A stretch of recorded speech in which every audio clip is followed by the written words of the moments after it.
સતગુરુ મહારાજની જય. જય જય. ભરવાડ જંગલમાં ઘેટા ચરાવતો ને તો એમાં એકવાર એક શિયાળનું બચ્ચું એટલે સિંહનું બચ્ચું નાનું એ ભૂલથી ઘેટા ભેગું પડી ગયું.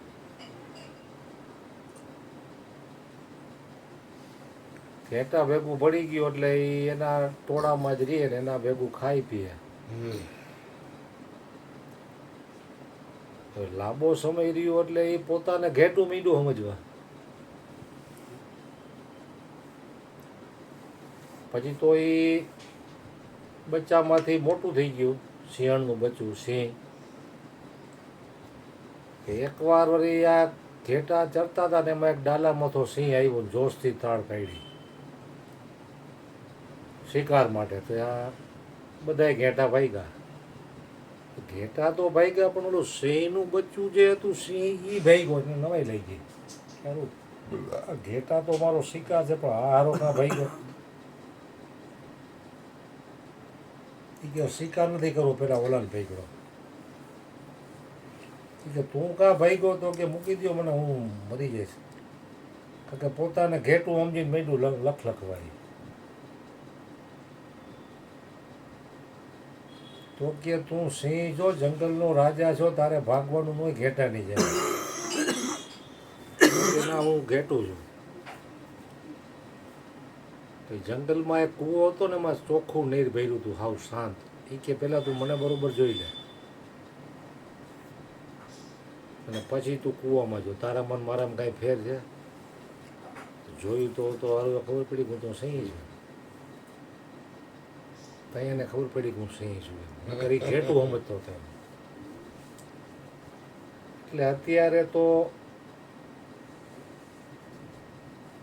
મોટા ભાગની કથાઓ લાઈવ આવે છે મોબાઈલમાં. એટલા પ્રવચનો આવે છે, એટલા સૂત્રો આવે છે.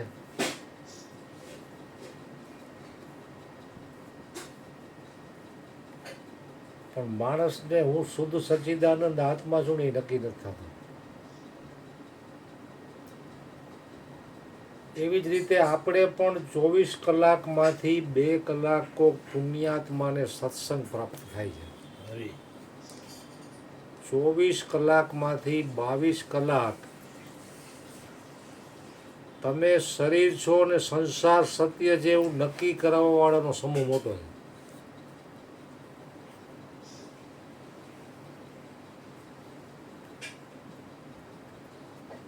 એટલે એનો પ્રભાવ વધી જાય છે. ચૂંટણીમાં 2 ચોપડી ભણેલો હોય પણ એને બહુમતી મળે ને તો એ મુખ્યમંત્રી બને. એજ્યુકેટેડ માણસ હોય ને એને મત ન આપે તેનું કાંઈ ન આવે. બહુમતી હોય એની બોલબાલા હોય. અટાણે બહુમતી તમે શરીર છો ને સંસાર સત્ય છે એની બહુમતી છે.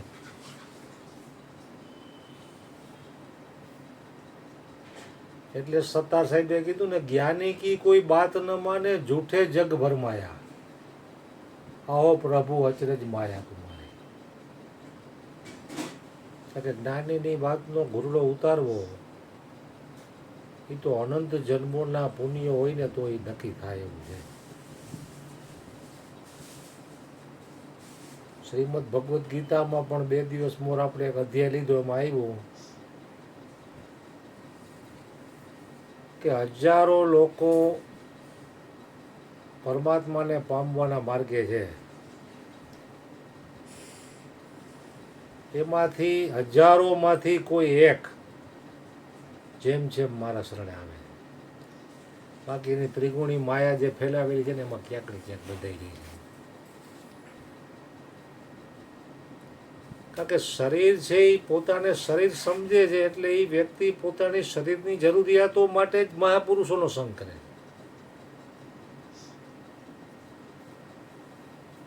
આખા બ્રહ્માંડમાં 3 પ્રોબ્લેમ છે: શારીરિક, આર્થિક અને માનસિક.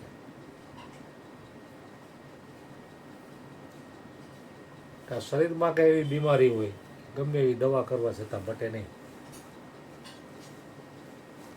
એટલે કોઈ બાપુના પંથમાં જોડાય કે બાપુ જો કંઈક દયા કરે ને તો આપણું હકું થઈ જાય. તો શરીરમાં બીમારી હોય એટલે એને એ ધ્યેય લઈને જ ઈ સત્સંગમાં આવતો હોય.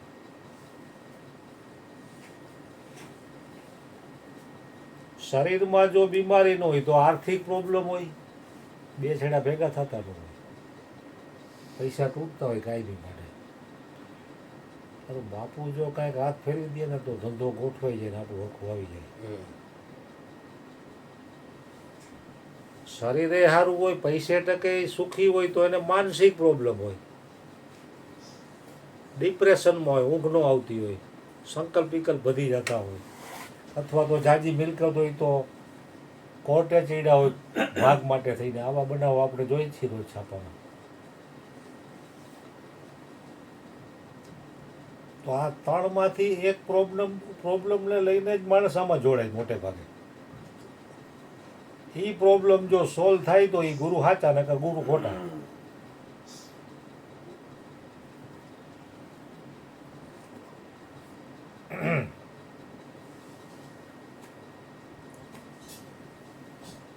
નહીંતર એ પાટલી બદલી નાખે. સારું બ્રહ્માકુમારીમાં આટલા વર્ષ ગયા ને કાંઈ વૈરું નહીં આપણું. છોકરા છોકરીના સંબંધે નહોતી યાર. એમ કે બહાર નથી ખાતા તો નથી સંબંધ કરવો. આ પંથમાં ન જવાય. એમ માણા પંથ ઉપર પંથ ફેરવતો જ જાય. બાકી એકની ભક્તિ ન કરી શકે એમ. કારણ કે એકમાં નિષ્ઠા તો છે ને બહુ જૂજ લોકોની જ થાય. પછી ગમે એવી પરિસ્થિતિ આવે, એકમાં નિષ્ઠા થઈ પછી એનું મન જો ડગે નહીં ને તો કામ બને. હનુમાન ચાલીસામાં એક કડી આવે છે, ઓર દેવતા ચિતન ધરઈ હનુમંત સે સર્વ સુખ કરઈ. હનુમાન ચાલીસા તો માણસ બોલતા હોય ઘણાને મોઢે હોય. ઓર દેવતા ચિતન ધરઈ હનુમંત સે સર્વ સુખ કરઈ. એકલા હનુમાનજીના તમે ચિંતન સ્મરણમાં રહ્યો ને તો એ તમામ પ્રકારના તમારા દુઃખ હોય હળી લે. મોરારી બાપુ જે આખા વિશ્વ લેવલે રામકથા કરે તો એની એકો એક કથામાં આમ ધ્યાનસ મુદ્રામાં હનુમાનજી મહારાજ બેઠા હોય, મૂર્તિ હોય, રામકથા જ કરે છે ને. બહારના દેશોમાં એટલી કથા થાય છે. કારણ કે આત્મજ્ઞાનની જરૂર જ નથી કોઈને.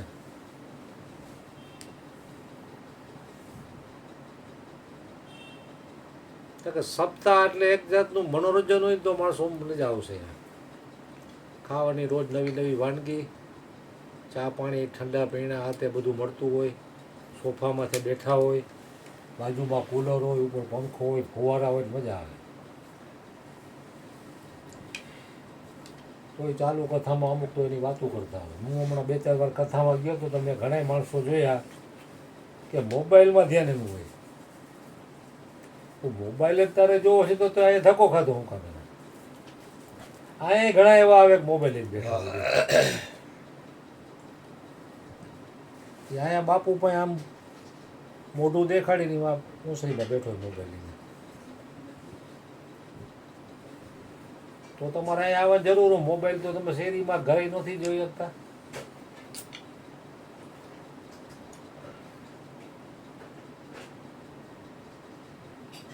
એટલે એકમાં નિષ્ઠા છે ને એ જ બેડો પાર કરશે.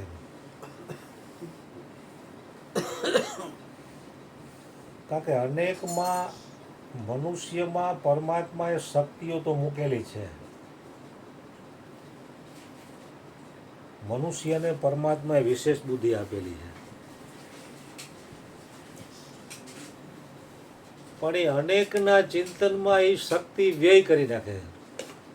જો એ એકમાં જ શક્તિ લગાડે ને તો એનો બેડો પાર થઈ જાય. જેવી રીતે સૂર્ય હોય તપતો હોય બપોરે 12 વાગે, તમે એક કાગળ રાખો ને બિલોડી કાચ આમ એક જ ધારો સ્થિર રાખો ને તમારે કાણું પાડી દે, કાગળ હળગી જાય. અને 44-45 ડિગ્રી તાપ પડે છે તો રૂનો આખું ગોડાઉન હોય ખુલ્લું પડ્યું હોય તો એ 45 ડિગ્રી તાપમાં બળતું નથી, હળગવું તો એક કર્યું પણ કાળું ન પડે. સૂર્યનો તાપ તો ચારે કોરથી પડે, પણ એક જ જગ્યાએ એને એકાગ્ર કરો ને આ એક જ જગ્યાએ બોમ્બાટિંગ કરો ને તો એ કાગળ હરગાવી નાખે, રૂ પણ હરગાવી નાખે. કેટલી તાકાત એકની છે. એટલે જ મહાપુરુષોને અનુભવ થયો ને એને વાણી દ્વારા કીધો. કબીરજીએ પણ કીધું, કબીરા ઈ જગ આઈ કે બહુત સે કીને ભેદ, जिन दिल बांधा एक से वो सोए निश्चिंत. एक सधे सब सधे सब सधे सब जाए.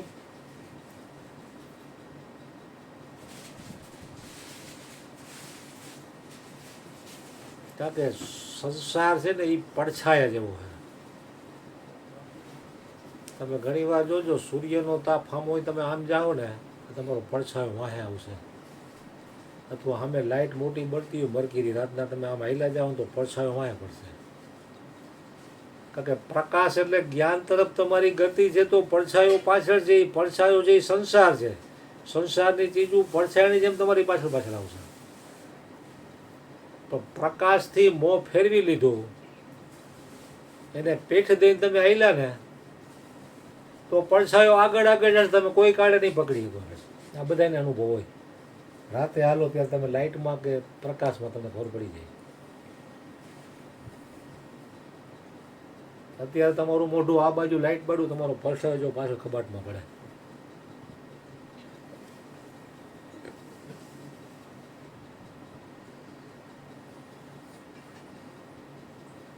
એટલે એકમાં નિષ્ઠા તો એ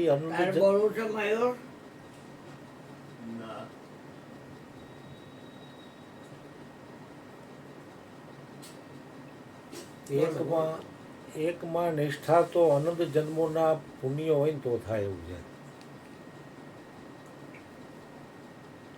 કે અત્યારે આપણી પૂર્વની કાંઈક થોડી ઘણી રજ માત્ર કમાઈ હશે ત્યારે આપણે સત્સંગમાં આવ્યા છે.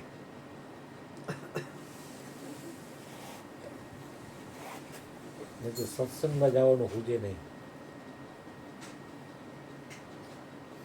રામાયણમાં તુલસીદાસે એક સાખીમાં કીધું, તુલસી પૂર્વ કે પાપ છે હરી ચર્ચા ન સુહાય, जैसे ज्वर के जोर से भूख विदा हो जाए. તુલસી પૂર્વ કે પાપ છે હરિચર્ચા ન સુવાય. પૂર્વ જન્મના પાપ કર્મોનો ઉદય થાય ને એટલે હરિચર્ચામાં જવાની રુચિ થાય નહીં. जैसे ज्वर के जोर से भूख विदा हो जाए. ज्वर એટલે તાવ. તાવ આવે એટલે તમારી પ્રિયમાં પ્રિય વાનગી મૂકે તો તમે ખાઈ ન ખાય નહીં. જેને જે વસ્તુ પ્રિય હોય, કારણ કે વાનગી તો તમે જે ખાવ છો એ જ છે, પણ તમને તાવ છે, તમને અરુચિ છે એનાથી. એટલે પૂર્વ જન્મના પાપ કર્મોનો ઉદય થાય એટલે આ જીવાત્માને આત્મા પરમાત્માના જ્ઞાનની ભૂખ જ મરી જાય. શરીરની ભૂખ છે, જમણવારો એટલે 500-700 માણસ થાય. આડા દિવસે હું જતન 3 જણા.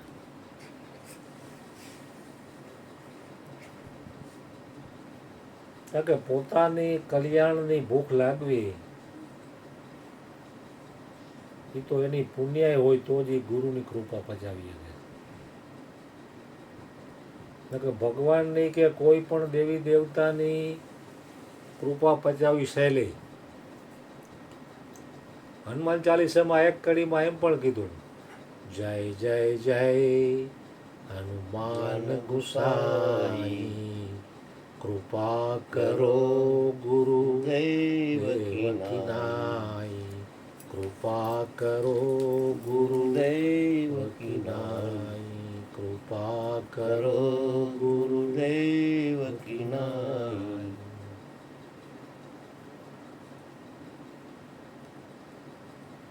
કારણ કે કોઈ પણ દેવી દેવતાનું તપ કરો ને એટલે એ તમને માગો એ આપી દે.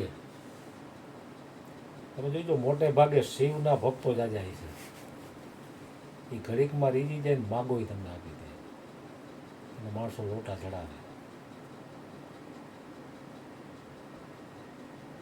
પછી વરદાન આપી દીધા પછી તમારું શું થશે એ તમારી જવાબદારી.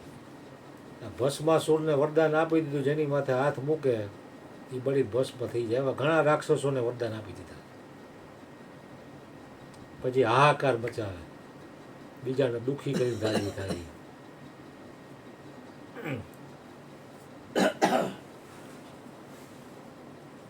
કારણ કે દેવી દેવતા 33 કરોડ છે,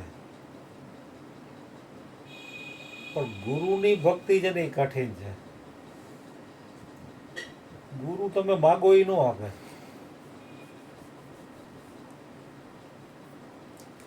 કારણ કે એ દીર્ઘ દ્રષ્ટા છે કે તમારું કલ્યાણ શેમાં છે એ ચીજ તમને આપશે.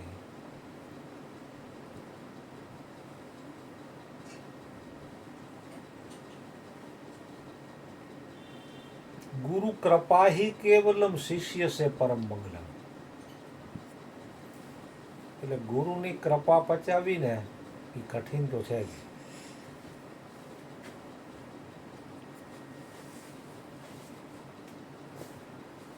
સતગુરુ મહારાજની જે બંધ કરી દો.